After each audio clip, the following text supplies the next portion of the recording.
As December opens up before us, we welcome in the gift of reflection. We turn toward our holiday celebrations and search for common threads of meaning. We begin with Yule, the winter solstice, and we are invited to explore duality, cycles, and seasons, and to witness the Holly King being overcome by the Oak King. Yule reminds us that we all partake in the miracle of renewal. Hanukkah, the festival of lights, commemorates a time of miracles when the faith of the Jewish people sustained them to reclaim their holy temple and keep the light of the menorah burning for 8 days. Christmas, the celebration of Jesus' humble birth in a manger, offers us to revisit the miracle of birth and the desire to find saviors to heal the scars of humanity. Here in our church, you are just as much a holiday miracle as the turning of the earth, as persistence and dedication to a faith, as the creation of each new life. We see the love you give to others, the space you create to hold one another's joys and sorrows, and the generosity in spirit you entrust to this community. You are the holiday miracle. This community is one of miracle makers. As is our custom, if you'd like to light a candle for whatever personal or private reason, please do so while we sit in stillness listening to the prelude.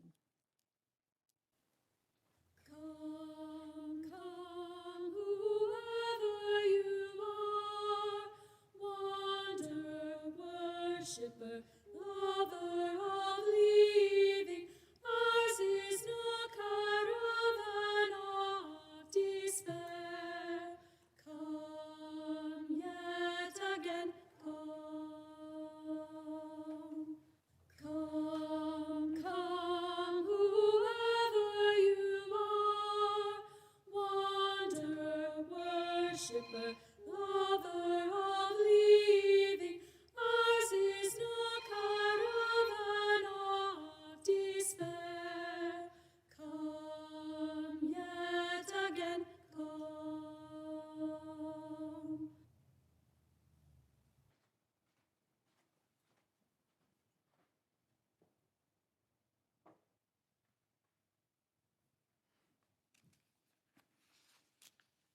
Please stand in body or spirit for our chalice lighting and spoken affirmation.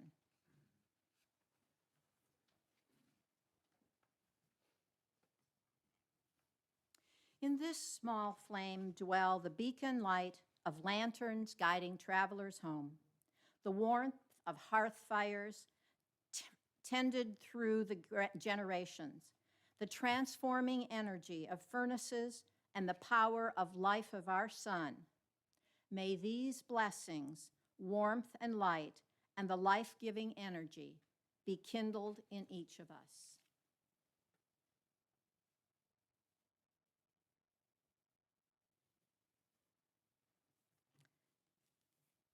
Please join with me together as we remind ourselves of the affirmation that is a cornerstone of our free faith tradition. The words, should you need them, are in the morning program. Love is the spirit of this church, and service is its law. This is our great covenant, to dwell together in peace, to seek the truth in freedom, and to help one another. You may be seated.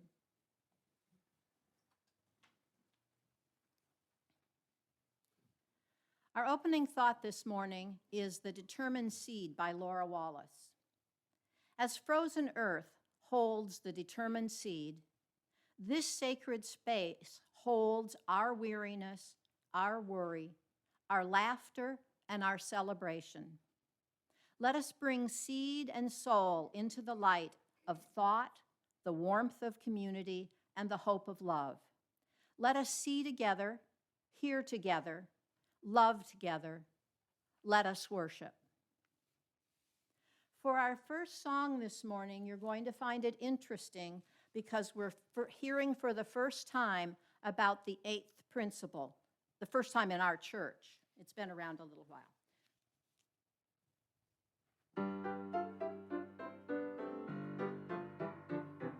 One, each person is important.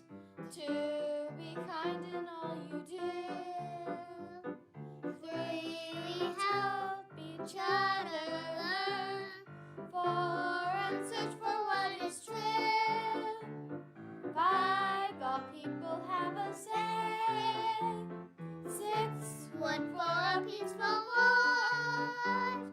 Seven, the web of life's away. And we fight systemic racism.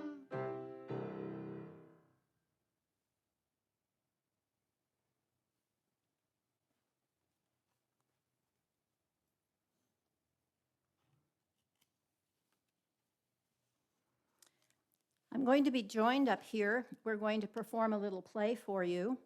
And so if Elbert and Jan would please join me.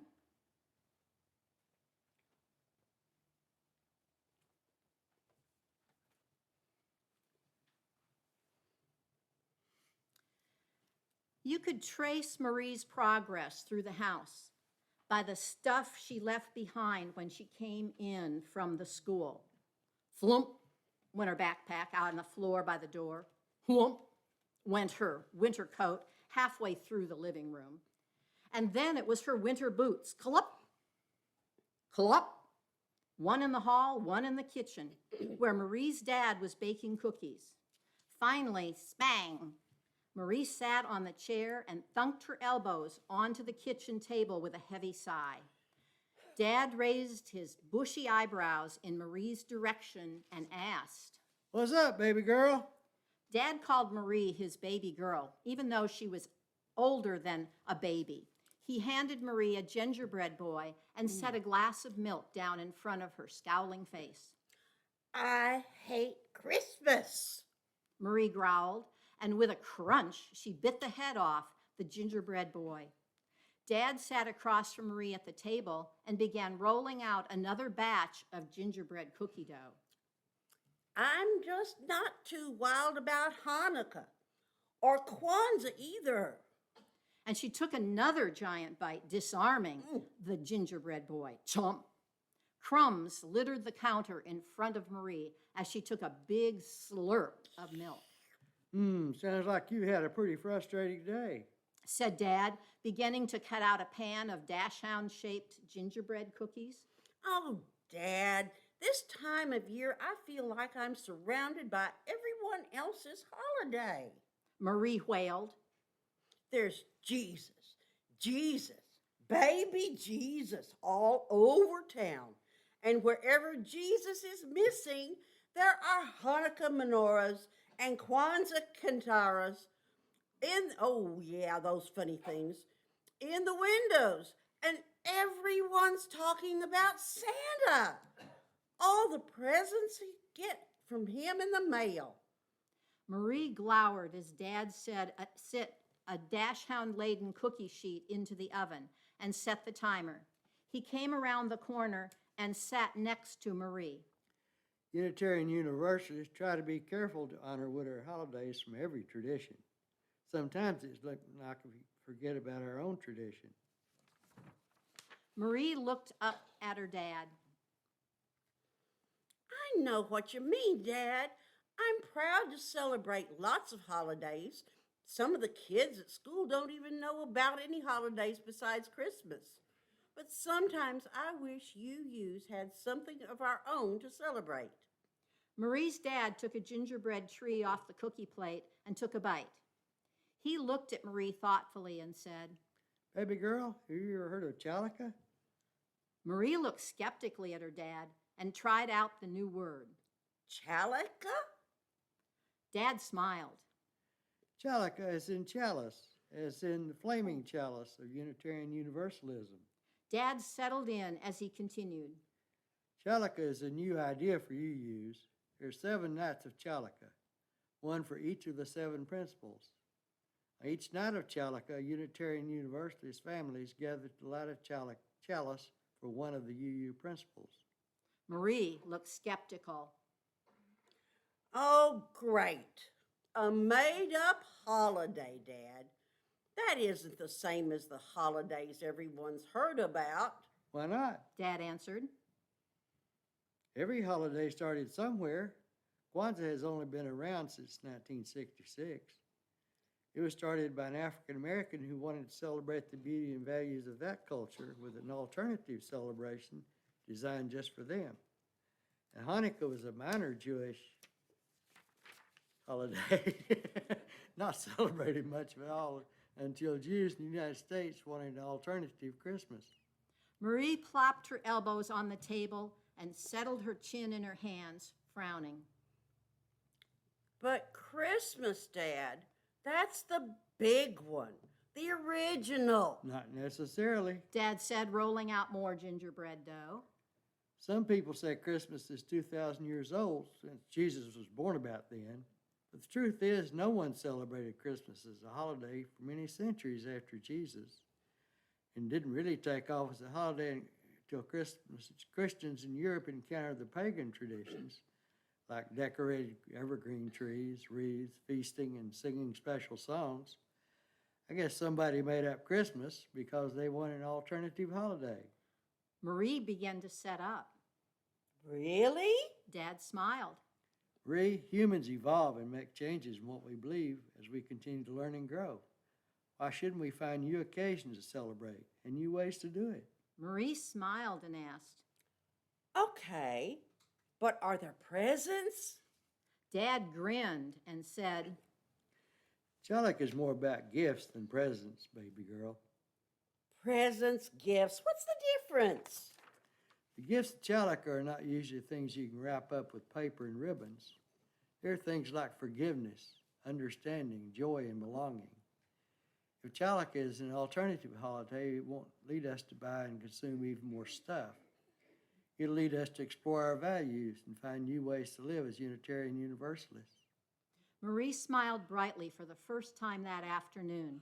She scooted a pan of newly rolled gingerbread dough over and began to cut it out, cookies in the shape of the flaming chalice. I guess we'd better get started on this new holiday, Dad. We've got some traditions to start.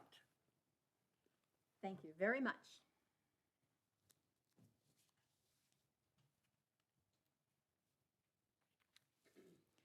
We are in the midst of the season of celebration. Celebrations of the birth of new hope, of the festival of lights, of the triumph of freedom. The darkness of the year is lifting and the time of light grows longer. We have gathered with an anticipation of hope for peace on earth and in our homes. We have gathered in this season of celebrations, seeking comfort to soften the pain and the losses our lives have suffered in the fast retreating year. We have gathered to worship joyfully within this season of celebrations with the tenderness and love of family and friends around us. Let us be embraced by the strength and power of this sacred space that we each bring as we create this beloved community. Let joy and sorrow join in the fullness of our living. Let the power and strength we embody join us together as we move through the seasons of celebration into a new year with a new vision of hope for peace on earth. Let us be silent together.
Love makes a bridge from heart to heart and hand to hand. Love finds a way when laws are blind and freedom bend. Love breaks the walls of language, gender, class, and age. Love gives us wings to slip the bars of every cage.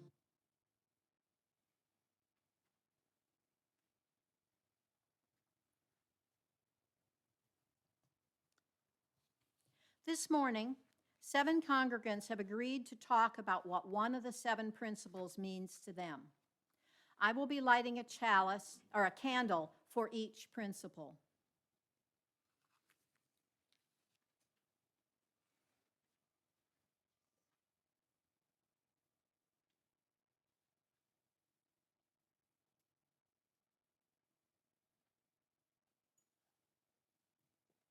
We light this candle for the inherent worth and dignity of every person. Our speaker for the first principle is Marion Hill.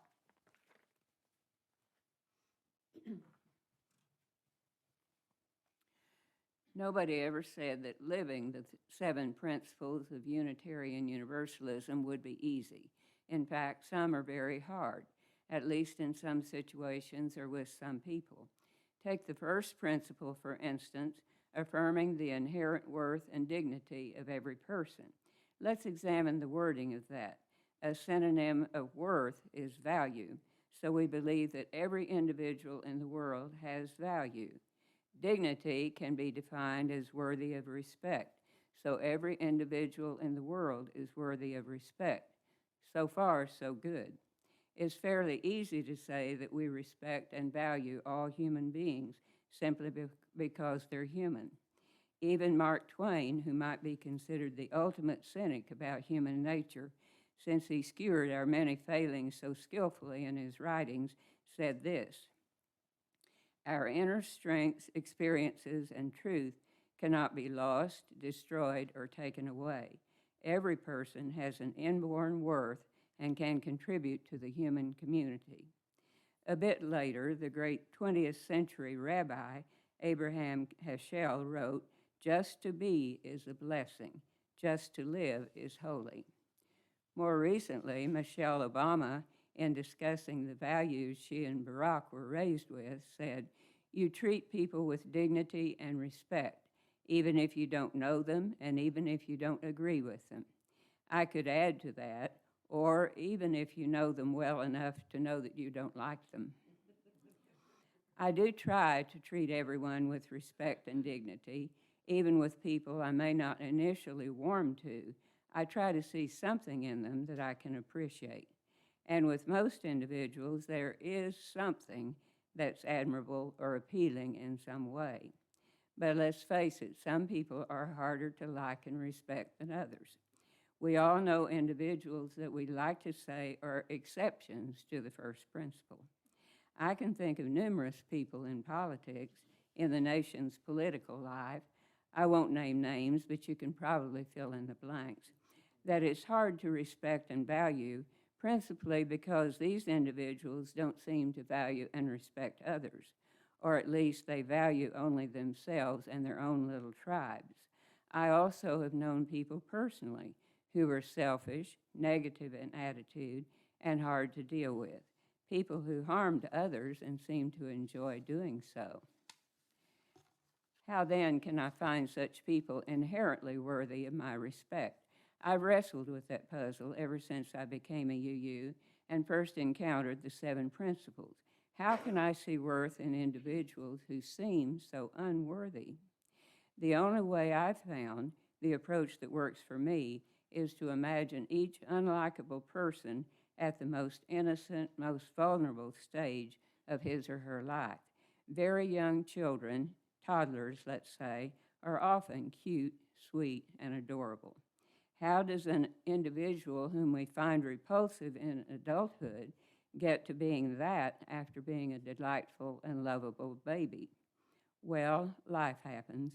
Sometimes the child has to endure mistreatment, pain, and, ugliest of all, terrible examples in grown-ups around him of qualities adults should have. One political figure I'm thinking of, let's call him Justin, mostly because that's not even close to the real person's name. This political figure was apparently abused by his wealthy, powerful, cruel father, someone whose approval he desired more than anything. Instead of his upbringing giving Justin's empathy for all those mistreated by people like his father, Justin determined that he'd never appear weak like those his father despised. It's not surprising that Justin grew up to be narcissistic and mean, someone who cares only for himself. I don't like the adult Justin, but I try to remind myself that he was once a vulnerable child, one who craved his father's attention, but who could only get it by being as cruel and self-serving as his parent. So when I see the grown-up Justin behaving outrageously toward other people, I take a moment to imagine him as he must have been once, a little boy trying to find his way in the world and having only a horrible example of a father as a guide. We're all worse off because Justin grew up as he did, but I can at least respect the youngster that once had potential to grow up differently. Yes, it's sometimes tough to affirm the inherent dignity and worth of every person, but we can all at least try. For us, as you use, that trying is a huge part of who we are. And often we're rewarded by seeing remarkable, gracious, and wonderful qualities in others. To complete the Mark Twain quote, he said, "We all can treat one another with dignity and respect, provide opportunities to grow toward our fullest lives, and help one another discover and develop our unique gifts. We each deserve this, and we all can extend it to others."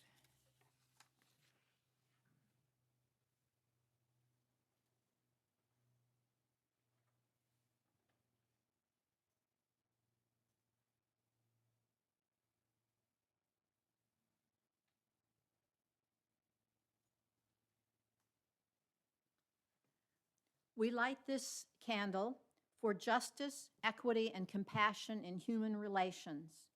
Dick Powell will talk with us about the second principle.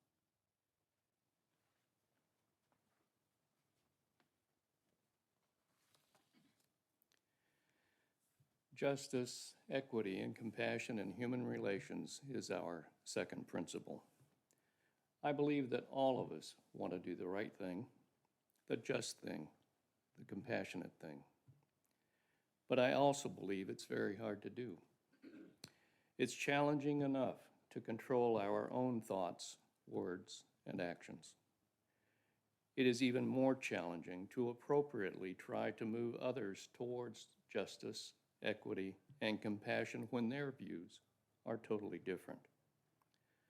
Attempting to do so may involve physical risk. Much more often, it may just be an inconvenience, requiring us to change our schedule, spend time doing something that takes us away from something else that we'd rather be doing.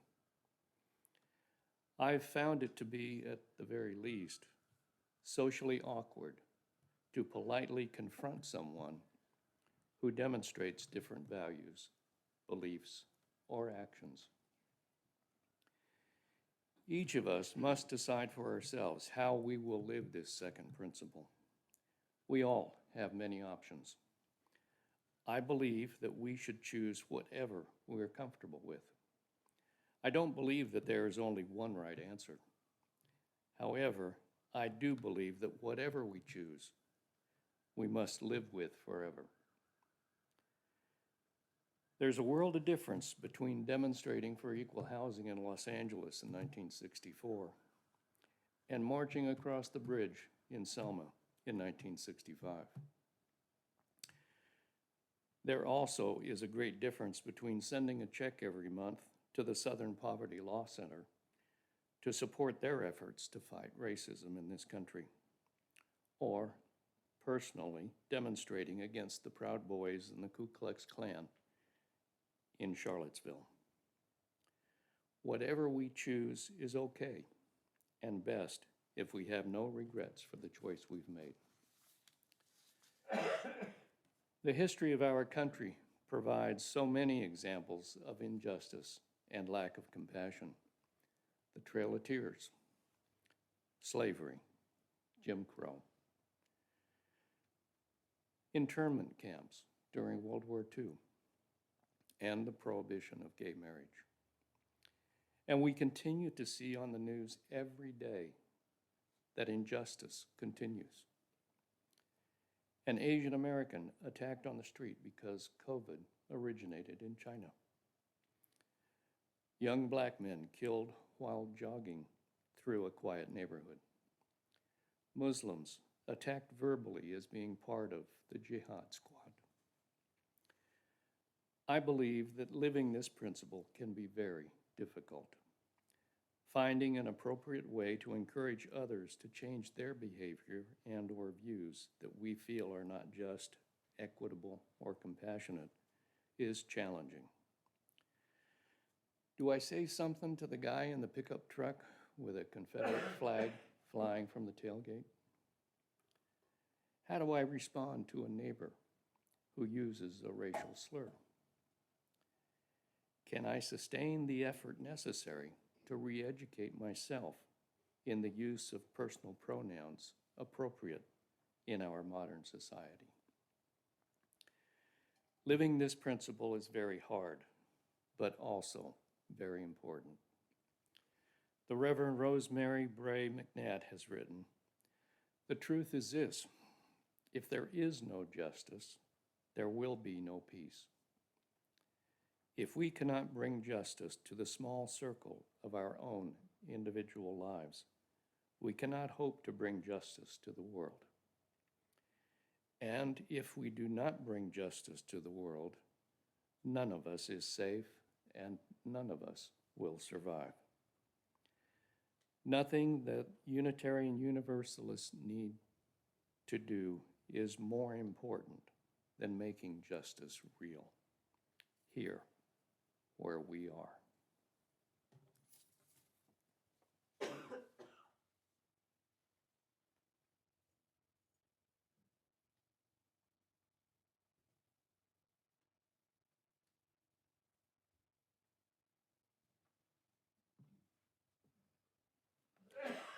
We light the third candle for acceptance of one another and encouragement to spiritual growth in our congregations.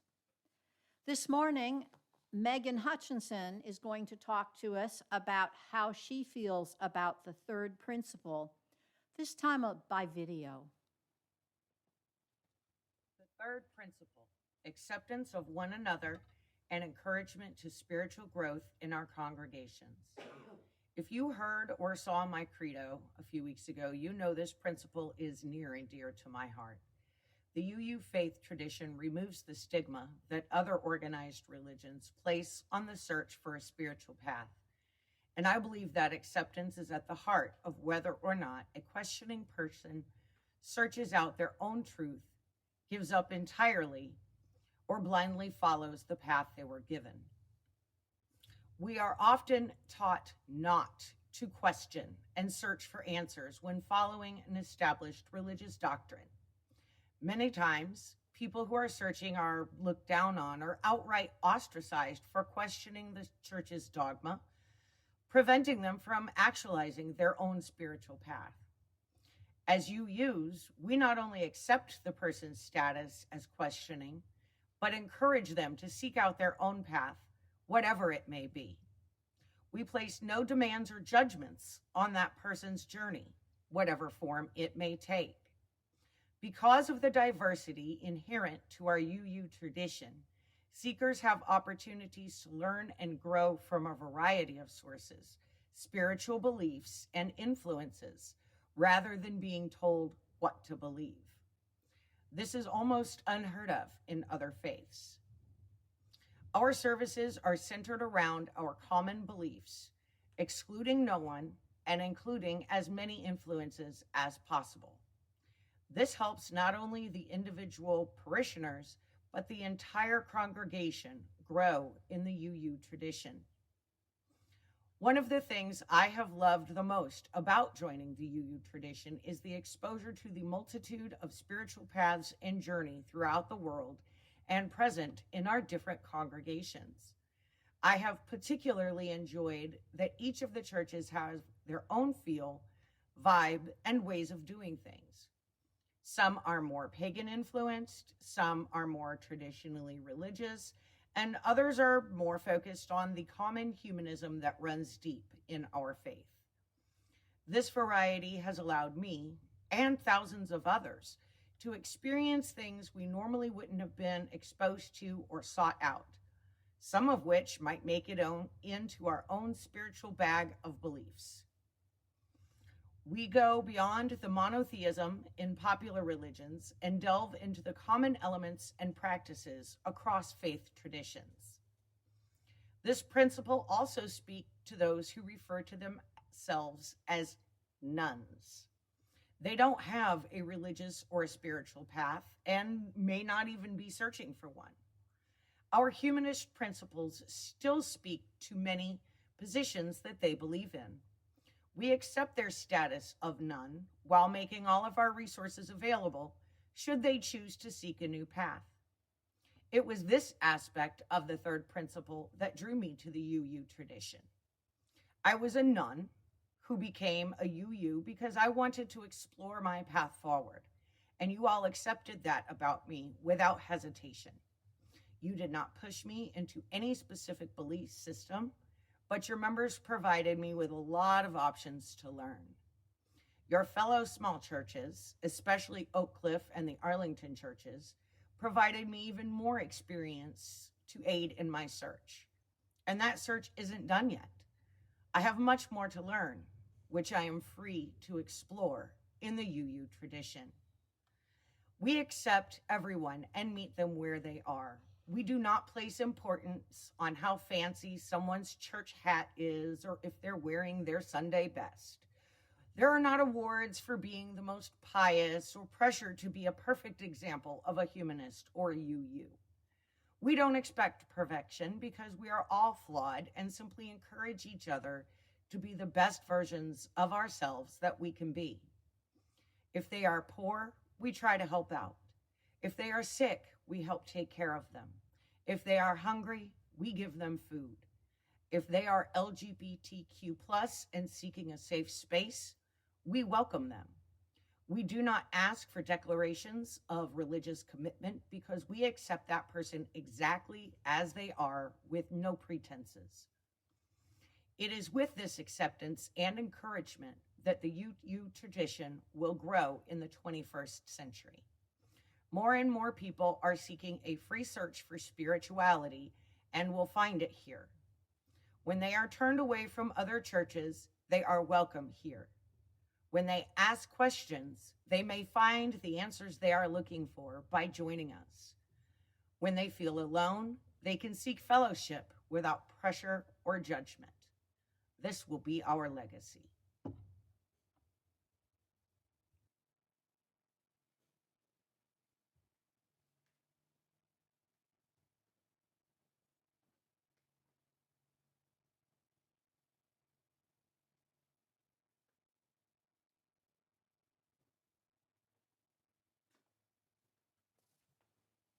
We light this candle for a free and responsible search for truth and meaning.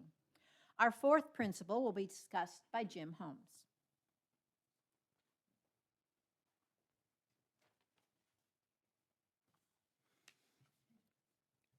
We humans are a curious beast when it comes to something that we really don't understand. We investigate as we search for the answer. We use our five senses for input, and we use our brain to think about what we've just observed. We use reason and logic. We postulate ideas. We discuss our ideas, and we raise questions to others for their opinion and additional input. We sometimes rely on our faith and our gut. Eventually, we come to what we believe is the truth and the meaning. This is the basis for science. This is the basis for religion. This is the basis for love. This is the basis for life. We don't always get it right. Here are some beliefs that we thought were true. The sun and heavens revolve around the earth.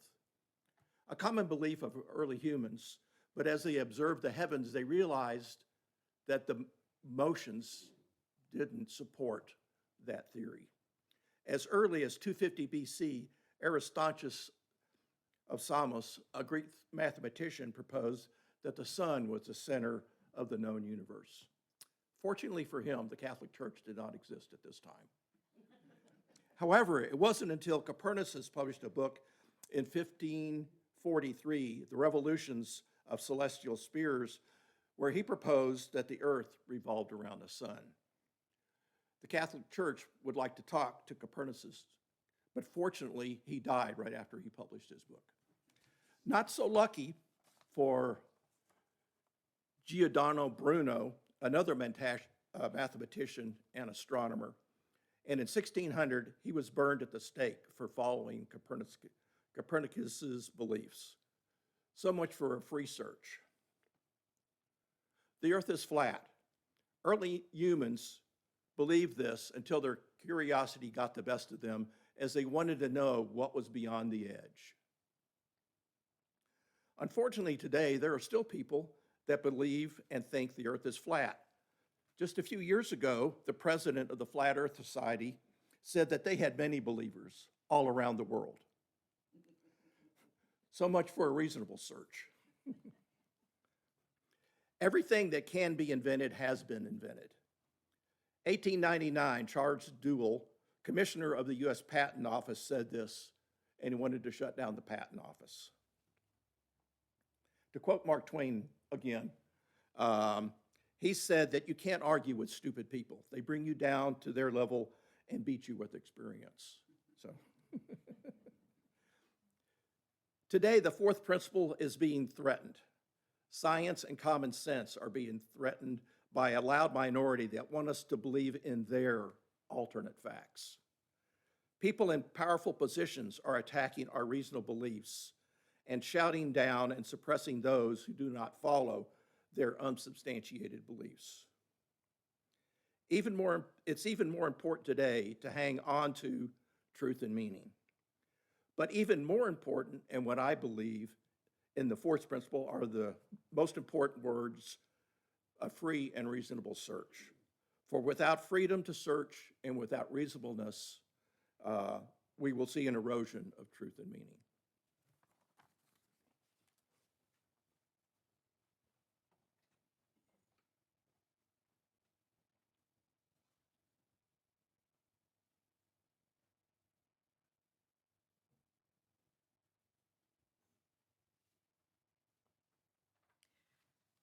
We light our fifth candle this morning for the right of conscience and the use of the democratic process within our congregations and in society at large. Jan Fletcher will be addressing the fifth principle.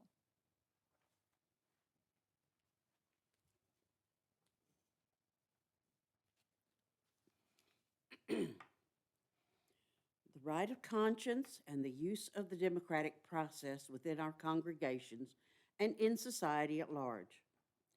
Unitarian Universalist congregations together affirm and promote seven principles. We also share a living tradition of wisdom and spirituality drawn from many sources. The seven principles and 6 sources of the Unitarian Universalist Association grew out of the grassroots of our communities, were affirmed democratically, and are part of who we are. That being said, I got to thinking about how the fifth principle was part of my life.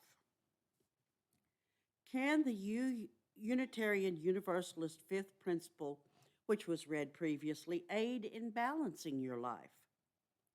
I think it fulfills me and gives my life more purpose than previous religions. Raised in a fairly bland but Christian group, a very small German Protestant church in the 50s, my faith life didn't stress much of today's Christian dogma. We strived to treat our neighbor as ourselves, but the main principle I gleaned from their teaching was, God helps those who help themselves. Personally, I don't think it's a very Christian outlook. Next came my life as a Methodist. That's where I learned of God's grace. It became a part of life that I desperately needed at the time. It brought me an ability to find peace for my soul after the death of my first husband and then the death of my first son. Christian principles do have meaning for all of us as well. But they don't extend to everything.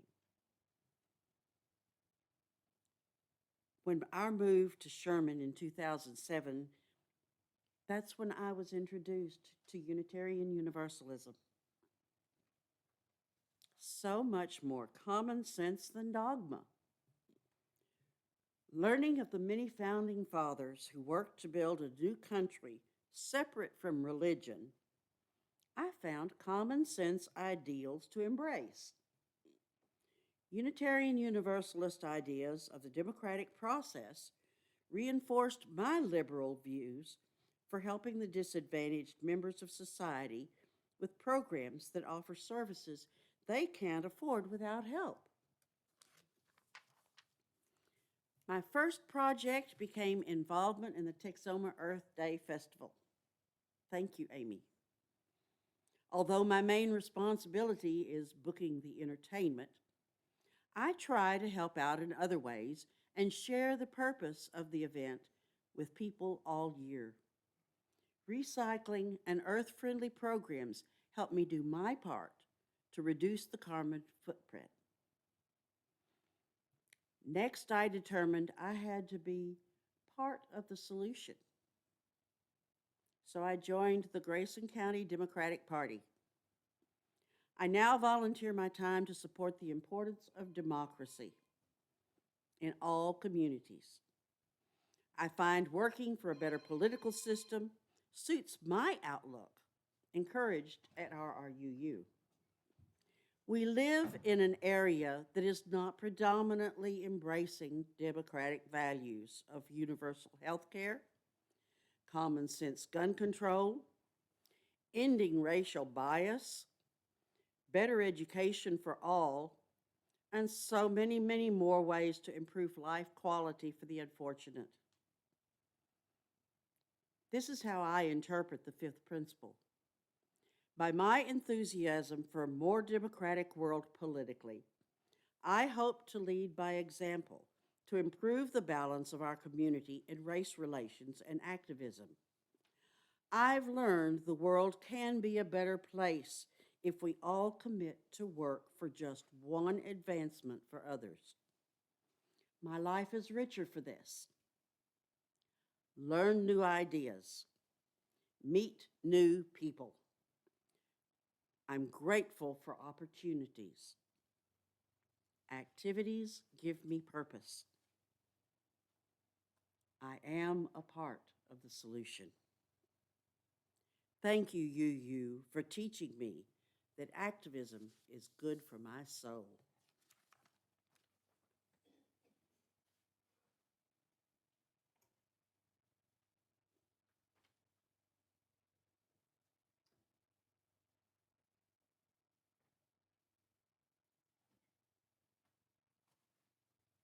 We light this sixth candle for the goal of world community with peace, liberty, and justice for all. Elbert Hill will be talking to us about the sixth principle.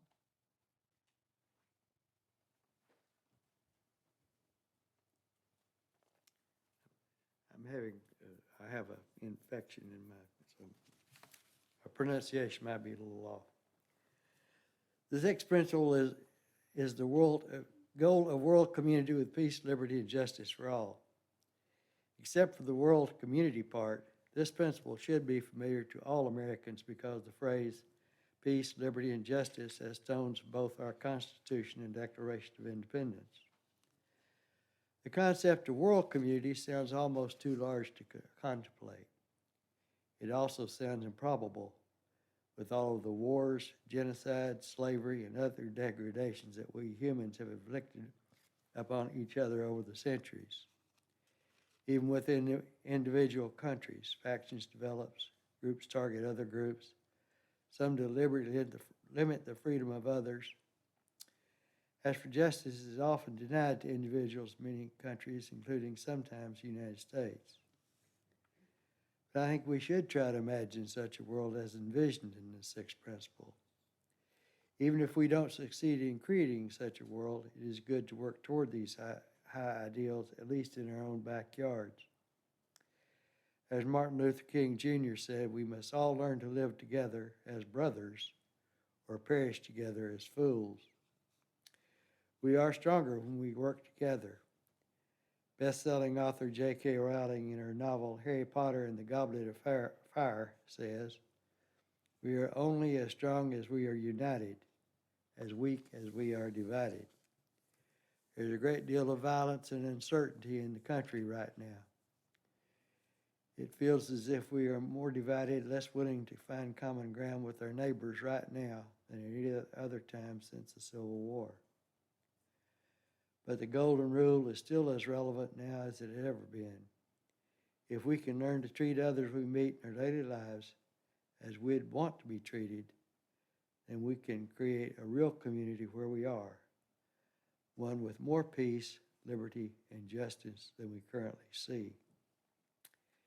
It is sometimes dispiriting to think globally, but if we each contribute what we can on a local level, we can at least get nearer to that goal of world community.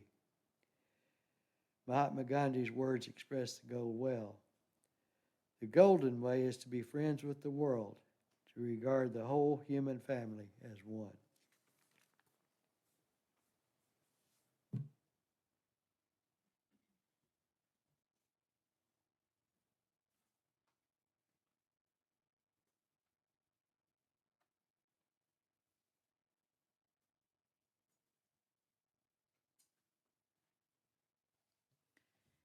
We light our seventh candle for respect for the interdependent web of all existence, of which we are a part. Our seventh speaker will be Don Rogers, being a Buddhist that he chose the seventh principle. And because he can't be two places at one time in this morning, we're going to see him via video. Okay, this is all kind of new to me. Never tried to give a talk quite like these. I'll start with a quote from the Reverend Forrest Gilmore. Our seventh principle, respect for the interdependent web of all existence, is a glorious statement. Yet we make a profound mistake when we limit it to merely an environmental idea. It is so much more. And I thought the same thing when I first read it, because it dovetails nicely with a fundamental Buddhist philosophy that we're all tied together by a network. We tend to think of ourselves as separate, and we're not. Buddhist philosophers like to talk about each wave on the ocean as a separate entity. Some are big, some are little, some have crests, some are just swells. But although each wave is different in its own way, they're all connected. They're all part of the ocean. It's just a metaphor, an analogy. The reality is humans are also connected underneath everything. Men have been looking for the right word for thousands of years to describe the network that ties us together. Some people call it life, some people call it spirit. The old Hebrew word nephesh means spirit or breath. Found that in Genesis. The Greek word in the New Testament is pneuma. It also means spirit or breath or air. And we got a lot of pneumatic tools that come from that word. But it's close, but it's not really, it really doesn't describe the network that ties us all together. The word they translate from the Sanskrit that we call mindfulness in Buddhist tries to get there, and it kind of comes close, similar to awareness. The English word that I like that seems to tie it all together to me and helps me understand how we're tied together is consciousness. I use the word consciousness as the English concept of my belief. Physicians and scientists argue about the seat of consciousness, whether it's in your brain or what part of your body consciousness comes from. I believe consciousness is not created in the brain. Consciousness surrounds us all. It's not individual. If it was individual, that would be self or ego. And one of the fundamentals of Oriental thought, Buddhist thought, is that the ego needs to go away, not completely like a whole, but it needs to be in with all the other things that create our consciousness. Ego makes us separate and alone. We don't want that. Consciousness is one thing. It's surrounding us. It's infusing us. Sometimes I think of it as a force field present everywhere in the universe. We are immersed or submerged in an ocean of consciousness. All living sensate beings share the same consciousness. It's outside us and inside us. Our brain can only detect, not create, the consciousness around us. If we study and are open to it, our brain can detect disturbances in the consciousness when we and others project anger and meanness. We know our consciousness is quieted when there is love and peace around us, leading to serenity. As we study and meditate, we will begin to understand the web of consciousness that ties us all together. As the seventh principle puts it, we will learn respect for the interdependent web of all existence. The self and ego will dissolve into the sea of consciousness, and our thinking will change from I, me, and mine to we, us, and ours. Eventually, we will come to the understanding in that old saying, we are all one.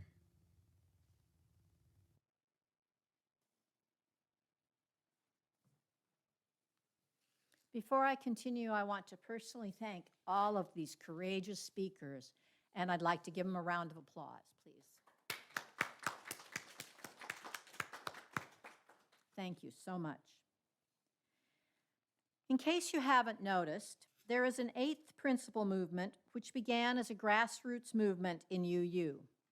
Our existing 7 principles imply this eighth principle, but do not explicitly hold us accountable for addressing these oppressions directly, especially at the systemic level.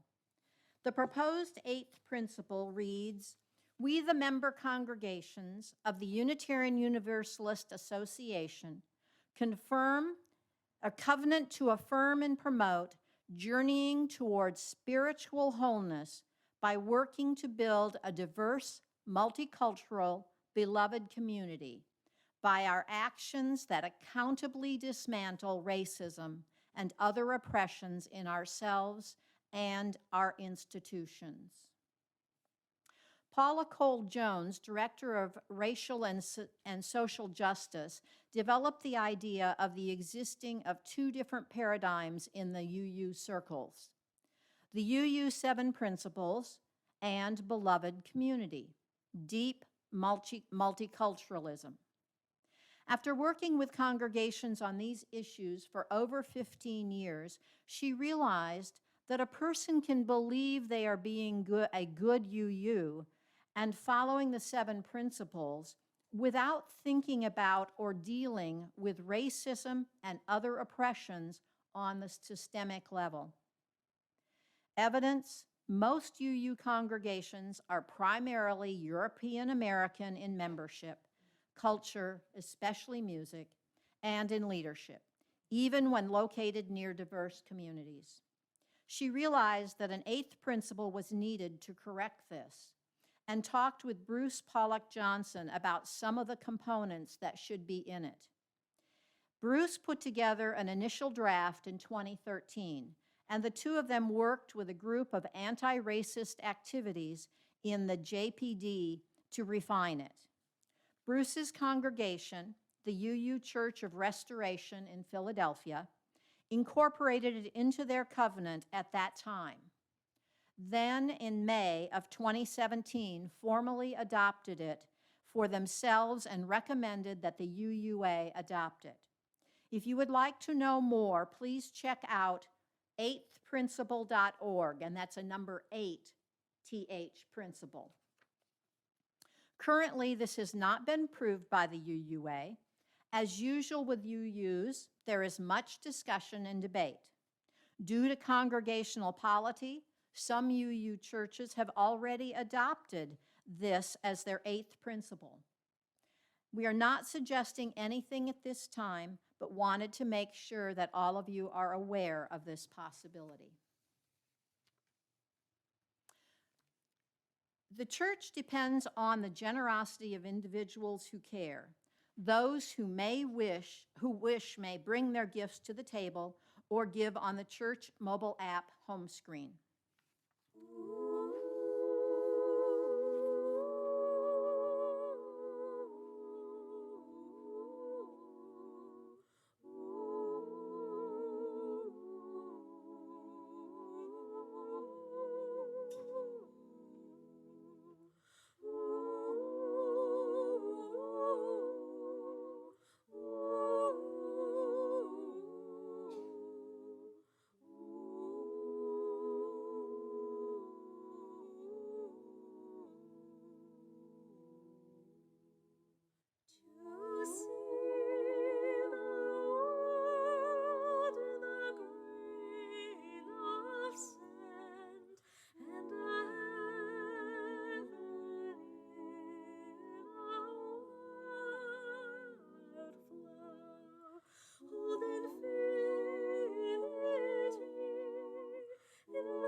The promise of the Spirit, faith, hope, and love abide, and so every soul is blessed and made whole. The truth in our hearts is our guide. We are answering the call of love, hands joined together as hearts beat as one, emboldened by faith, we dare to proclaim, we are answering the call of love. Sometimes we build a barrier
actions of grace, every embrace, fulfilling the vision divine. We are answering the call of love.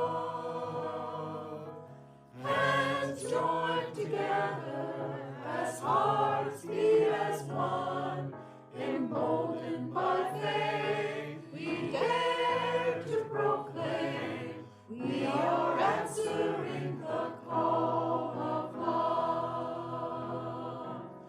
We are answering the call of love.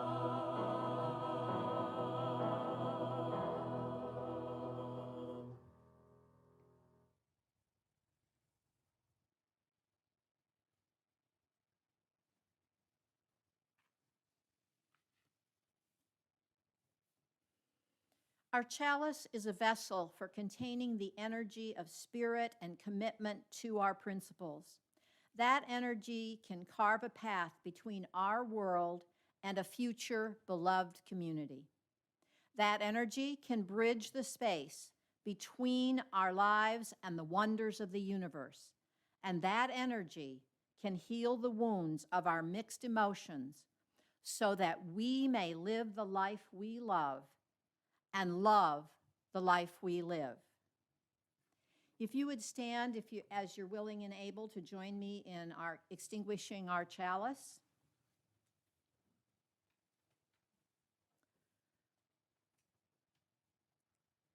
We extinguish this flame, but not the light of truth, the warmth of community, or the fire of commitment.